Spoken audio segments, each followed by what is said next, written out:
আমরা বিশ্বাস করি, আশা করি যে বাংলাদেশ জাতীয়তাবাদী দল তার নেতৃত্বে আরও শক্তিশালী হয়ে উঠবে এবং এই সরকার, যে সরকার গঠন করা হয়েছে তার নেতৃত্বে, সেই সরকার সফল হবে বাংলাদেশকে তার ইচ্ছিত লক্ষ্যে নিয়ে যেতে এবং সত্যিকার অর্থেই একটা সুখী সমৃদ্ধ বাংলাদেশ গড়ে তুলবে, যা আমাদের প্রতিষ্ঠাতা শহীদ প্রেসিডেন্ট জিয়া রহমানের আমাদের লক্ষ্য ছিল।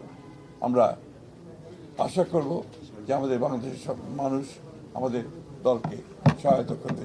পূর্বের মতো স্বপ্ন দেখছি আমাদের নেতা, আমাদের তরুণ নেতা, আমাদের দলের চেয়ারম্যান এবং বর্তমান প্রধানমন্ত্রী তারেক রহমান সাহেবের নেতৃত্বে, এবং অতি অল্প সময়ের মধ্যেই তিনি যে দেশের মানুষের মধ্যে যে একটা অবস্থান করে নিয়েছেন, যে তিনি কাজ শুরু করেছেন এবং কাজ করবেন, এবং তার বিভিন্ন কর্মপদ্ধতিতে সেটাই প্রমাণিত হচ্ছে। আওয়ামী লীগের অফিসগুলো খোলা হচ্ছে অনেক জায়গায়, এটা আমরা চাইনি, এবং আমরা যেহেতু আপনার আইনগতভাবে বলা আছে যে তাদের কার্যক্রম নিষিদ্ধ, সেইভাবেই এটাকে দেখা হবে সব জায়গায়। স্থানীয় সরকার নির্বাচনের বিষয়ে কত নিয়মকানুন আছে তো সরকারি এবং যে প্রথাগুলো আছে সেগুলো কতগুলো মেয়াদ আছে, কতগুলো মেয়াদ শেষ হয়ে গেছে, সবগুলোকে এক জায়গায় নিয়ে এসে আমরা সরকারের তরফ থেকে একটা সঠিক সময়ে এই নির্বাচনগুলো দেওয়ার ব্যবস্থা আমরা করবো। তবে নিঃসন্দেহে এই নির্বাচনকে প্রাধান্য দেওয়া হবে।